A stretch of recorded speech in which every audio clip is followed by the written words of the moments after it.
Hey, I'm Neil Prince. I basically run the Lombard Express Suzuki MX team. I ran Cass Honda for like 11 years, and I was given an opportunity by Harry Ainsworth to do that, and that was a fantastic opportunity, and we had very good results. We won a lot of British championships. We got a lot of good World Championship wins with Josh Coppins, worked with numerous riders over the years. In the end, the funding kind of come out of it in the end, and the team had to close. And then I got an opportunity to work for PAR Honda. After about 2 years, I was introduced to Stuart Whitehouse by Luke Burton, who is currently, I think he's 2 or 3-time AMCA champion now. And I was lucky enough to meet Stuart, who's a very, very good guy. Him and Gary Needs from Heads and All Threads, they made it easy for me to run a team for the next basically 3 years. You know, Stuart made the funds very available to do what I needed to do, and basically we signed Graham Irwin. So we had Graham Irwin for 3 years. Fantastic rider, fantastic kid, you know, and things change, you know, like I've got a 5-year-old son now, and beautiful wife, and basically I wanted to kind of calm the team down a little bit, you know, and it come to a time where Stuart from Heads and Threads also couldn't justify putting the same amount of support in. This year, basically, Andy Dawkins, who had been helping me with the fuel card and fuel costs of the Heads and Threads team, basically said, you know, let's kind of do like a part-time type of thing where we hired Kevin Woods to ride for us. That's how it came about. We thought we'd run Kevin Woods, and then obviously Dan Dawkins, Andy's kid,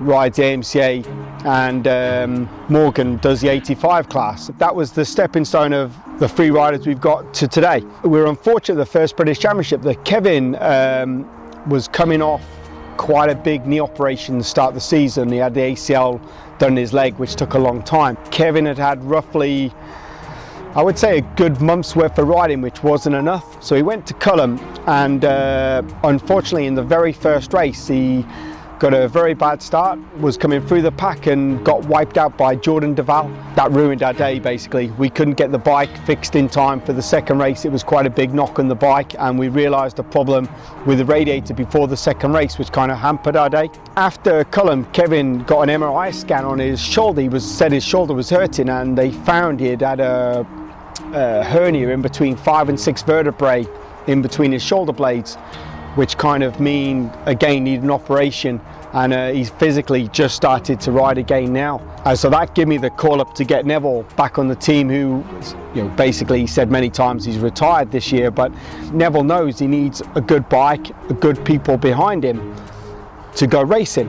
So basically when I give Neville a call, I think it was kind of a no-brainer for us to get Neville back, who we had last year, and basically was showing good results last year, but obviously had the problem with his part of his leg where he had to have some of the blood vein repaired. He had a problem there, so that basically finished his year last year for us. So it was no brainer to get him back, and I think we're getting Neville back up to speed now, like you can see in his results. So our aim now is to push on to the end of the season with Neville. Basically last year, well actually it was the year before, 2015, after I kind of stopped racing and I was going back to South Africa and racing a bit, and Neil said to me, hey dude, like, we got a bike here. Harry Coolias had moved on to the factory team. He's like, come and ride it, you know, like we'll give you everything we can, come and ride it. And I rode it, had some good rides with him, and really enjoyed being around the team and stuff. Then the next year we signed for a full year, and yeah, it started off good and stuff, and then unfortunately I got sick and had to stop halfway through the year and have that surgery and stuff done. But just a really cool vibe, you know, very cool guy, Neil. Took me a while to get used to him, but you know, like he's more like family now, you know, like very cool guy, like understands racing because he's raced himself, so very laid back guy, but also knows, you know, like knows you can have a good day, knows you can have a bad day, knows what you need to have a good day. Now this year he called me up when Kevin got injured and said about it, and I was like, oh, I don't know dude, like I don't really ride enough now to be competitive at that. He's like, oh no dude, you can ride a motorbike, just jump on it at Hawkstone, you know. So did Hawkstone, and really enjoyed it, and he said, yeah, let's just keep going, as long as you want to do it, let's just keep going, you know, like. So yeah, just hopefully try put a few good rides in for the boys before the season's up. I think the biggest thing with Neil's team is Neil has raced himself and he understands racing, you know, like, you know, he can understand you can have a good day, you can have a bad day, the feeling on a bike, you know, like he's very chill with it. Like Neil's the same guy when you do well and you don't do well. He's the same guy. Like, you could win a British Championship race, or you could finish 15th in a British Championship race. If Neil sees that you're giving 100%, he's happy, you know, like 100% he's happy. And it's not just like a put on, you can see the guy's genuinely happy, you know. So that's quite cool to ride with a guy like that. He's got a family, he knows the importance of that. I've got a family, my family comes first and my racing comes second. It's the same with him. His family comes first, and then we come racing on weekends for a bit of fun as well, you know. So it's quite cool that he understands that concept as well, and just a cool guy, you know. Like, over the last couple of weeks I've really got to spend a lot of time with the boys, and proper old school, you know. Like, it reminds me of back in the day. It's really quite a refreshing thing to be around. The things that changed this year a little bit is, for myself, is it was getting to a point like the end of last year where I wasn't enjoying it. I want to be there because I want to be there, you know. And I'm thinking with Neville, I know when he gets on the bike he gives me 150%, and you know, I've got to take a little bit of time out of my own life now to get the bike ready in the night, get it done in the morning. And you know, I looked at the calendar and thought, you know, there's 6 MX Nationals and there's 8 British Championships. I think I can still do that, and that's why I'm here. So a bit of a change for me. I still enjoy going racing, that's the problem. And you know, if someone wants my help, I will help them as much as I can, you know, and hopefully we can get the results, you know, we both want at the weekend, you know. And for me, it's not about really going there and getting a result, you know. Basically, if I go there and Neville gives me 100% and Kevin gives me 100%, that's all I want. If we finish 15th or we finish 5th, I'm happy. The team, okay, so I have James, who is my brother-in-law, James Yarrow. He basically helps me whenever I need him. He's there if I need him. If I ring him in the week at 10 o'clock at night, he's there to help me. You know, I have a lot of respect for him. Like, he helps me in the week, helps me at the weekends. He's there when I need him. So that's important. With him, I can't do it, basically. Then obviously I have my wife, you know what I mean? I can't do it without her. You know, if I've got her support, it helps me to do what I want to do. You know, there's times where I have to go in the workshop early in the morning before I go to work, get the bikes ready. Sometimes come home, I have to get the bikes ready, so she's very understanding that way. And obviously it's a big part of my racing, if I go at the weekend now, is Sam and my son Chad come as well, because I want them to be there enjoying it. If they're not enjoying it and they don't want to come, then basically I won't be going either. You know, it's the bottom line, really. And then we have Gary Needs from Heads and All Threads. Heads and All Threads still help us a little bit, and Gary is a big help as well. He helps from, you know, getting the fuel the weekends in the can, filling it up, sorts out the transponder, makes in his charge, brings his camper, helps out with food and drink and stuff like that. So basically between Gary and his daughter Chloe, they help at the weekends as well. And then we've got Andy from Lombard. Basically, you know, if I call up and say I need a special part for the bike, he gets it for me. Or if I need, you know, if I need anything, basically, if it's a viable thing I need, he gets it, you know. So that helps out obviously an awful lot. It's nice to have someone like that. Yeah, there isn't too many of us in the team, you know, that, you know, basic helpers. It's a small group. Me and my brother-in-law, we, you know, like we went to Ireland the other week, we took Neville with us, the 3 of us went together and did the job, basically. Yeah, no, really awesome. You know, like, James is a really cool guy. Really enjoyed working with him last year. Got like a, you know, like quite a good relationship and stuff going. And then again this year, you know, after Ireland, you know, like I finished 11th there, but the racing was really good and they were pumped. And that's cool. Like, everyone was pumped together. We were driving home, everyone was pumped. We had a good day, and we all go back to work on a Monday. You know, it's quite cool that there's not that massive stress on the racing anymore. You know, like, we're doing it. We're going to do the best we can. Neil gives me the best bike he can. I do the best that I can on the bike for them. James does the best he can on the day.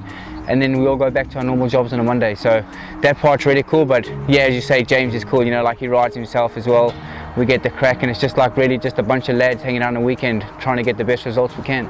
Neil, he's from grassroots racing, you know, like when we go and do the Evo stuff, Neil knows everyone. You know, like, he's the same guy he'll speak to Ken Daka and Bradshaw the same as he'll speak to the man off the street, which is really cool. You know, it's not often you find a guy that's like that. And you know, like, it's cool. We've got the kids on the team. You know, hopefully they can learn a bit from us, set a good example for them. Having a guy like Neil around that's been around the block and guide them in the right way. And then it's quite cool. We've got Daka's kid. Like, Daka's the main sponsor from Lombard in the team, and you know, he helps keep the wheels moving in Neil's team, and his kid rides as well. So yeah, it's just good to have, like, and also like having the young kids around. You know, like, like obviously when I'm a bit older now, it just reminds you of, you know, like you see like the kid here is buzzing to get out, he's ready to go, you know. It reminds you of growing up in racing, which is really cool as well, you know. I started Lombard in December '92. We were doing parcels, but probably 10-15 years ago, every parcel company we've been in went bust. So now we do overnight pallets. We're in TPN, the pallet network. We basically collect pallets from around Northamptonshire, take them to our hub at Minworth. Yeah, it's going really good. Basically, there's a hub in Birmingham where I think they have like 24 trucks in at a time, where you drive in at night, take the pallets off, reload, back to Kettering, and then basically then in the morning the drivers will come in, pick up their pallets in their Arctics, their 18 tonners, 7.5 tonners, then deliver the pallets in the Kettering, Corby area. And I think roughly we're doing about 500 pallets a day, backwards and forwards, which, you know, between 20 trucks at Lombard is, I think, quite impressive. I know Andy's company have won a lot of TPN awards for turning over a lot of pallets throughout the network. It's a very, very busy company. Obviously, Andy's been involved with it for quite a few years now. I actually currently, that's my job now. I drive the Arctics for him in the day, delivering, collecting. It's not just about the racing, it's the social side. I run a club, Corby Motocross Club, which is this track I've got a lease on. So we meet on a Wednesday night. 2 weeks ago we didn't have a meeting on, so the club had a free practice up here, bit of food, barbecue, just a general social thing. It's not just all about riding bikes, it's the friends. If you do motocross and you've got another motocross rider, you've always got something to talk to about. You have to ask him how the weather is, how did he get on Sunday, what bike, is his bike still running? Are you getting a new bike? There's always something to ask. We're very fortunate. Andy obviously runs the Corby AMCA club. He has the track here at Woodford, which you know, we can come if we need to test, or we need to try some parts on the bike, or we need to come, you know, basically do a bit of riding. It's very nice to have it on your doorstep where obviously we can come. It's used maybe 4 or 5 times a year. He keeps the upkeep of the track pretty well. So no, it's really good, really. And then at Lombard, obviously, the last few years we've kept the Heads and Fred's truck there, which obviously we sold this year. I keep the race bikes there, and pretty much, you know, if I need to work on them, I'll take them home, work on them, bring them back to Lombard, wash them there. So basically, you know, overall, it kind of keeps everything in one place, if you know what I mean.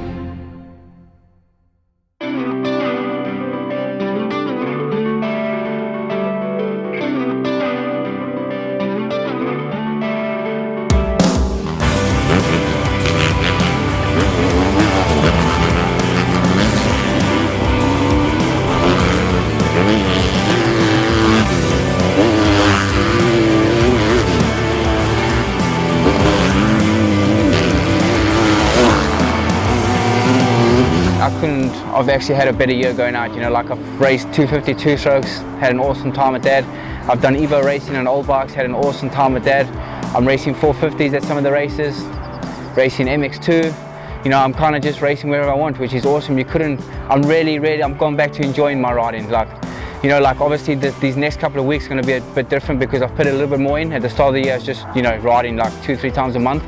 But now, you know, it's a challenge for me again to see if I can put results in at that level, which is actually cool. You know, it's like going back 10 years time when you're trying to improve yourself, you know. I've been riding a bit more now and putting a bit more time in, and the way I look at it, I've probably got 7 races left to do, and then that's it, you know. Like next year, we're expecting another child, so yeah, next year it's, you know, finish this year off the best I can, enjoy my racing, and then for sure next year just it'll be flat out on the grind working with the training schools. With Neville and Kevin, they're 2 riders, you know, I don't want to sound like I'm not knocking other riders, but I know 100% they're training, they're putting the effort in. You know, sometimes Neville's probably putting too much effort into the training. We had Harry Kulas a couple of years ago, and Harry also is very similar to Neville, to Kevin. These guys, they have a regiment, the way they train and the way they go at it. You know, sometimes they kind of forget they're here to ride bikes, that's what it's about. Sometimes they need to remember that instead of beating themselves up on maybe they didn't run enough or they didn't cycle enough or that week. You know, they've got to remember their riders there now. And I think that's one thing I've kind of got as I've got older, is they've got to enjoy it as well. If the enjoyment's taken out of it, you know, basically, I think it's not very good. I think you've got to enjoy it, you've got to enjoy the environment you're around, and if that isn't working as well, then you've got to find what works for you, fetch that enjoyment back into your riding, and then I think the results will come.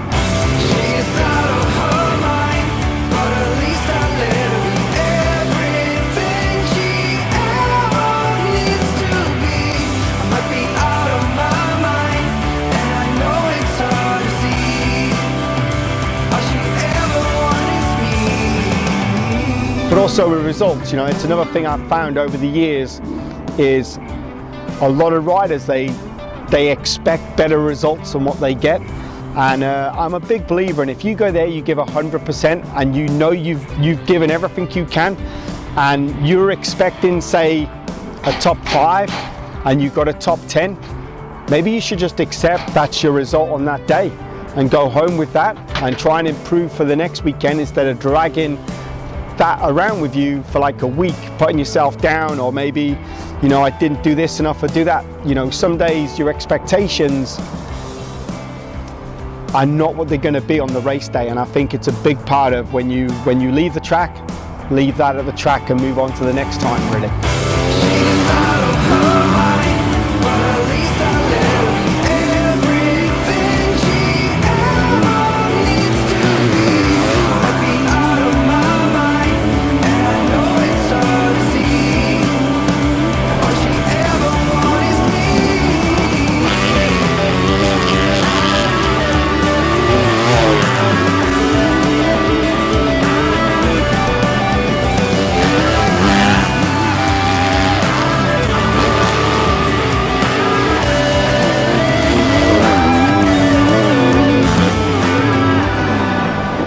You know, like you get on one and it honestly feels like you're on rails, you know, like they do handle really good, and for sure that's the best Suzuki 250F you'll ever ride, you know.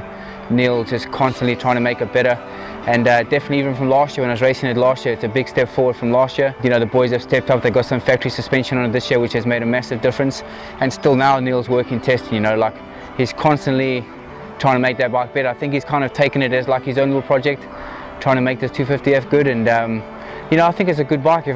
If I can get a start in the top 5 in the British, you know, like when I'm racing around the guys, it's not like I'm losing anything, it's just getting out and getting a clear first lap in, you know, so that's the aim. Hopefully try to get a couple of good starts and get a couple of good finishes and show what Neil's bike's capable of. I really like Suzuki motorcycles. I mean, a lot of people in the public, they knock them for not changing so much, or, you know, they've been the last years the same bike. That's fair enough. The 450 probably is one of the best bikes I've worked on personally. So overall, the 450, fantastic package bike. I've been happy for years. My passion and the Lombard, Andy Dawkins' passion, lies with the RMZ 250. I believe this year we have a very good package. We've been to Holland, we've been sourcing a few people who have done a lot of development over the years in Europe with the 250. I believe our bike is as good or good enough to be in the top 5 in a British Championship race, and that's what we're aiming for with Neville before the season's finished. But the one thing I will say is, you know, I still race sometimes myself. I'm getting old now, and you know, I'm nowhere near, you know, in the right condition to ride properly, but I've got a normally standard RMZ 250 and I can come local racing, you know, where I do, and I think overall for the clubman it's a perfect package, well handling bike, good power. Overall, very good bike, really. You know, the reason we ride Suzuki is because I love the bike, basically. You know, like I've had it for 4 years now. Over the years, all we've tried to do is make the bike as competitive as we can do in that class. And you know, obviously we've had trials, and we've had a few problems along the way, but everybody does. You know, we're trying to get the maximum out of the bike to go racing. That's another reason kind of why I'm still here running a little team this year, because I enjoy that part of it. You know, you know, I keep thinking maybe this, maybe that, maybe this, give a little bit more, give a little more of that. It'd be easy if you just bought a bike and you had 50 horsepower and you went racing, you know what I mean? Like, that'd be easier, everyone would love that. But you know, you can look in the MX2 class, there's every team there, from Hitachi KTM, Darren Butler with the Kawasaki's this year, and you know, you got all them teams trying to get the maximum out of that bike, and there's people paid a lot of money to get just little bits of horsepower. So the 250 is a challenge for me, you know, and I think if you had any of any brands of bikes, you'd be doing the same thing. But my passion lies with Suzuki, basically. You know, that's one thing. You know, you get a rider, they'll ride, say, you know, a KTM, Husqvarna, Yamaha, Kawasaki, Suzuki, you know, and like I generally believe, you know, if you put a good rider on any brand of that bike in the British Championship, in the 250 class, they're going to get the best out of the bike, whether it's a Kawasaki, Suzuki, Yamaha. You know, if you put, let's say for example, Ben Watson on that bike, it's going to be at the front of the race, for sure he is. Do you know what I mean? And I generally believe that's why in America you see, you know, your Jeremy Martins and your Plessingers and people like that. You know, they're on Japanese bikes and they're up the front. You know, and they'd be up the front if they're on a KTM like Alex Martin is. You know, the results are the same. So basically, a lot of people might think they need a certain brand to get the result, but the rider pretty much, it's how much he's going to twist it and how much he's going to get out of it on that day, basically.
Today we're racing at Blacksall Pits near Ipswich. This track has a lot of heritage. I used to race back here 90, 91 when I was coming schoolboys to adults. Like, I think it's a good old school track. When arriving this morning, track's in fantastic condition, and basically this is another reason we do the British Championship, because you come to venues like this one, which is superb.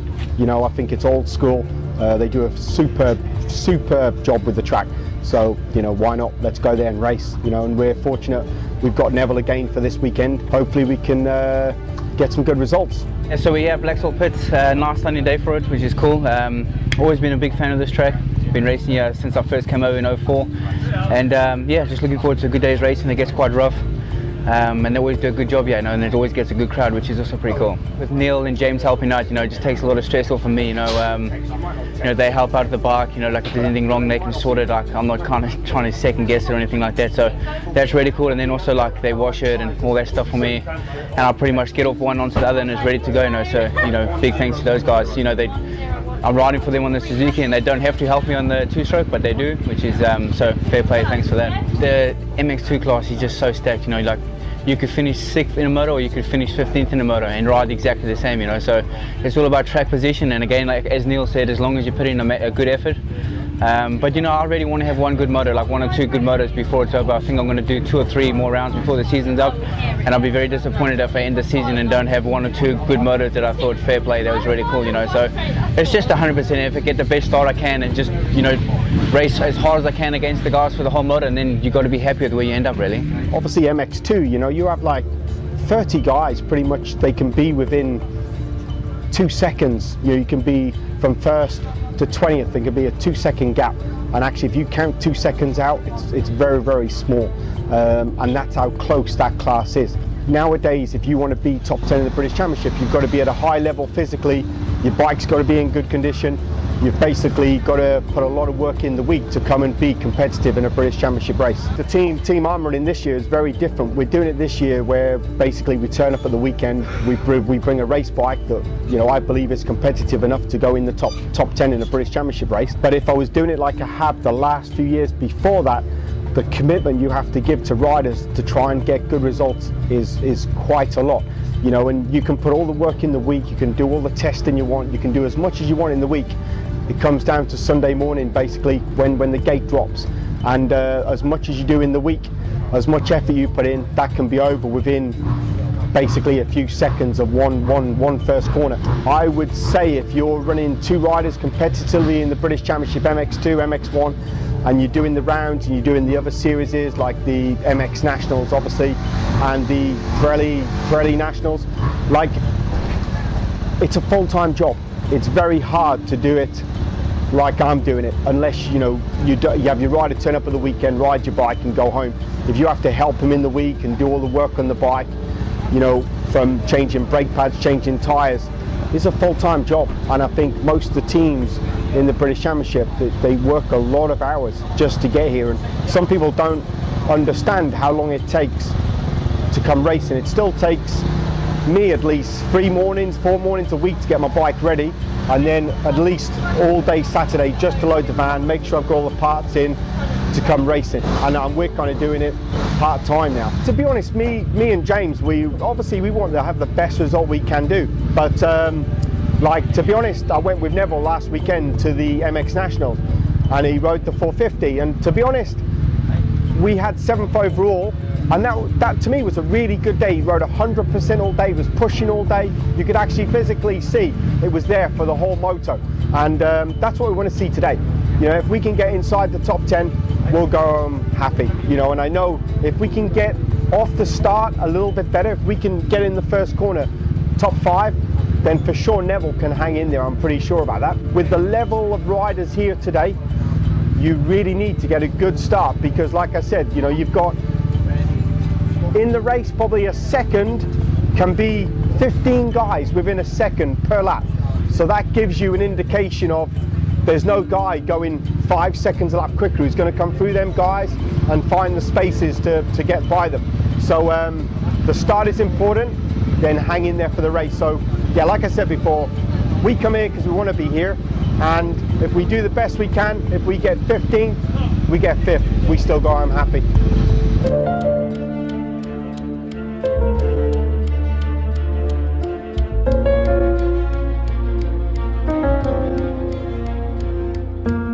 Really felt good on the bike, you know, from the first lap I felt really good in it. Put in like a couple of good laps, but man, like that MX2 class is just savage, you know, like those kids know how to hang it out, especially when the track's smooth and they just wide open, you know. So like 15th, I'm happy enough with it, you know, like around loads of good guys and there's quite a fair gate here. So the main thing is I felt good on my bike, so hopefully, you know, try better in the top 10 in both motos. That's my goal for the day. To be honest, this morning went pretty well. Like Neville did a time, well, to be honest, I think he went a little bit across the line and did his first lap when the board hadn't quite gone out, which, you know, it's easily done because obviously in the heat of the moment he's trying to get a heater lap in. And then when he got a lap in, he went in at I think 10th place, and then slowly ended up 15th in, which is fine. Like, put another second on the time, you jump 5-6 places, which it's been most of the year really. And then he rode the 2-stroke and he was P3 in that. And so far it's been pretty much quite an easy normal day, because obviously you have to qualify, and if you've got a problem or whatever you need to address it, and so far so good. It's been going okay, so roll on now for the first race and we're all ready to go. I mean, this race has been really hard to pass. I think pretty much wherever you start, you're not going to go a long way forward or back from there, you know. So just, you know, try hustle the first couple of turns, put yourself in the best position possible, and then just 100% for 30 minutes and see where we end up again. Like, Neville's fit. Like you can see this morning, he's probably done as much laps as anybody else, and you know, the guy trains hard. He's well balanced in what he eats and how he looks after his body. So the more rides he does, the better. I mean, you know, he's very similar to Brad Anderson in the MX1. I mean, them guys, they just get quicker as the day goes on, and you know, the level they bring of their fitness is something the younger people need to see, how these guys prepare and how well they come prepared to the races.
no, it was an intense race. It was a good race. Finished 10th, which was the goal, so I'm happy on that. First few laps was good. Came through quite a few good riders. Must have passed 5 or 6 cars in the first few laps, and don't know, like 12 minutes to go, and then like tightened up a bit and went backwards a bit, but still kept like a steady pace for a top 10. So I'm pretty pumped on that. It's just been the way it's been since I've been back riding. Always the first moto, like I can do like 10-15 minutes good, and then I struggle a bit, and then it seems like the second moto I come good. Whether it's learning the bike or the intensity or whatever it is, it just seems like now that I'm not riding full time during the week and stuff, it just takes a little bit longer to come in. So I feel really good on the bike. The bike's awesome, suspension's awesome, so try put in a good effort in the next one again. Yeah, pretty intense race actually. I think I'm racing with Neville most laps myself, I think. No, very good. Like I think it was like 15th off the gate. From what James said, he span a little bit on the concrete, so when he got to the dirt, obviously he got a good drive through the dirt, which he came out 15th. So basically the first, I think, 10 minutes, like he worked his way through the pack, and I think he got to I think eighth position, and then was basically in a battle with Ben Watson, Martin Barr, Kellett, all the usual suspects really who were coming through the field as well. So overall, like, pumped with that race. We'll get the bike ready now for the second race, and hopefully we can just have another strong performance. We're all happy, smiling, so that's what it's about. I don't know who it was. I didn't know it was Ben Watson behind me, but yeah, he was right there for about 5 or 6 laps, and every corner I could see him. And then when he came by me, I was like, oh, Ben, I try to stay on him a bit. But yeah, it's pretty crazy, like that class is so intense. The whole moto is just a battle, like there's no chill time at all. I can't remember being like that when I was racing before, so I think all the gaps between riders have definitely got a lot closer. So it was definitely an intense battle, eh? I think the race in the first few laps is quite intense. From what I can see, and my experience with Kevin Woots at the first race this year was, a lot of the younger guys, it looks like they ride where they don't really care if they make a mistake or they go down. Where I think the older guys like Neville and smarter guys, like I'm not saying smarter guys, but people like Ben Watson around a bit, they kind of know to take their time before they start coming through the pack. Martin Barr as well, classic example. So, I think the younger guys, the level they bring to it, those first few laps is quite high. And that's one thing, the British Championship, there's so many competitive guys. There's 30 really good riders out there, and you've got to respect all of them because they can all turn fast lap times. So the main thing I think is try and stay on the bike the first couple of laps, but obviously try and make some passes in the right places and then bring that into the race later on. This first few laps is just insane. It's just all you can hear is motorbikes everywhere, so I think for sure it'll be good to watch back. Last weekend I saw a race through and I got that feeling, but I didn't see that race through, like the last half of the race was quite poor. As far as feeling goes, like I like to start a race and push to the checkered flag, where that race, the last 12-13 minutes, I kind of had to see it through. So, but yeah, like the first few laps was pretty savage. The whole battling thing was quite cool. But as far as performances go, would have been nice to go till the end. So that's the goal in the next one, to try and push all the way through the moto.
race started good. My bike was really good off the line. I think I made some passes at the start. I think I got up to about 10th or 11th around there, like having some battles with some good riders and stuff. And yeah, just got a puncher. Just I must have hit like a square edge or something on the track. The track's got a lot of square edge bumps and stuff, so just got a puncher. So it would have been a hard moto low because like already like I was quite tired, you know. Just like not tired, just cramping in my muscles. I think because I sweat so much, like it's hard for the lactic acid not to build up. So maybe it's a blessing in disguise, you know. So this next 250 moto, two-stroke motor, hopefully I can put a bit more of a challenge up to James Dunn. Yeah, I'm just pumped, like, you know, I'm riding around good guys now and I feel really good on the bike, you know. So I've definitely, from the first race I did at Hawkstone, like I've made massive improvements, feel good on the bike again. And yeah, it's a bit of bad luck with the puncher, but at the next round where it's just going to be 250F, I think it'll be a lot easier. And you know, just keep building. We're going to race next weekend on a 450 again, and you know, hopefully we can just keep building. So it's definitely getting closer, you know. Race 2 started good. Like we had I think we were about 12th round the first corner, which is a good start. And basically Neville was coming through, like making passes and kind of settling down into the race. I think it was very hard coming from the MX2, the two-stroke race just before the next MX2. It's quite hard. You have like maybe 5 minutes before the starting lap starts. So but no, it was starting to get going strong, and it's just unfortunate that went into one of the bottom tabletops quite hard, and we run actually tubeless tyre on our bikes, which we've ran since the beginning of the year. And basically we find we can run at really low pressure for the concrete starter help, but obviously there it's cost us a bit because obviously it's deflated, and you can run on it flat, but on today's track it's a little bit like square red bumps, and Neville had quite a big moment on one of the tabletops coming up to it where it stepped out sideways, so it was best to, you know, pretty much scrap that race and move on. But overall today, already the first race, we've had our best result of the season, which if I'm right was 10th place in the race. So that was good, even though you might be thinking that isn't so good. It was, like, you know, Neville this year kind of stepped on to ride the bike for Kevin while Kevin's injured, and every race we've got better and better and better. So the way the level is now, the younger kids coming through, and the way the racing is, today was a step in the right direction. You can see Neville's intensity is getting better every race we do. So, you know, we got 2 more rounds to go, so hopefully we can get in top 10s and get some positions, and you know, it could even be that we'll have Kevin back for Preston and Box Hill. So obviously then we'll you know, we'll have a run 1 MX1 on Neville on the MX2. We're just not sure yet, so we'll play that by ear and get ready for the next round. It's been building, you know, like Neil said before, like we just keep building a little bit, and you know, like the guys I'm racing against are the guys, you know, those guys are won motos, you know, they're the fastest kids in the class. You know, I'm 34 years old and those guys are like 20, 21, 22, you know, so showed good speed and stuff in that first moto, you know, like the battles were awesome, you know, until I got a little bit tight in the middle. So massive positives to take away from the weekend, and hopefully we can build over the next 2 weeks again, and Preston Docks will be even better. But top 10 was cool, you know, like I said to you guys this morning, my job was top 10 and I was around 10th in that moto as well, so we definitely we're where I want to be, so it's cool. I'm really happy with today. You know, we had a good race in the first race going, and just unfortunate with what happened in the second race, and that's life. I move on, go home, got a great family at home. I'll go home, do my work this week, and I'll get the 450 ready for next weekend. We're at Canada Heights for the MX Nationals where Neville will ride the 450 there, so I'll probably spend a couple of mornings in the workshop, couple of nights in the workshop getting the bike ready, and me and the family will get up Sunday morning and take the bike there ready for Neville to race again. Obviously I've started working with Neville the last few months again now, and obviously we had Neville last year, and I saw the Too Fast Media two-stroke videos they did of Neville, and basically, you know, I'm not really good with computers, and I'm not good with, you know, Facebook or Twitter and all this type of stuff. It's not really my scene, and I saw the videos and I thought the importance was there, where the Too Fast Media, they fetched across something people don't really see. You know, they see a different side to it. So I spoke to Andy from Lombard and said it'd be good for Lombard, be good for our team, good for the sponsors we have. Like, you know, I couldn't do this without the sponsors I've had over the years, and I've been very fortunate.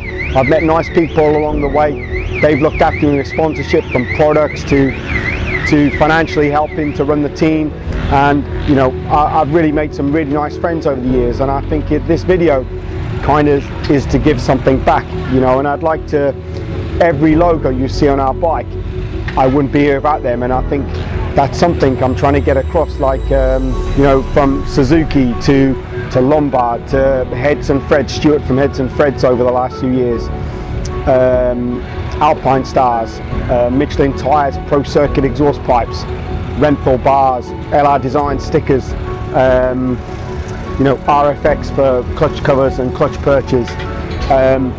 Without them people, I can't go racing. So I'm very fortunate with the amount of input I've had with teams over the years, with the CAS team, PAR for a couple of years, obviously Heads and Fred Suzuki team.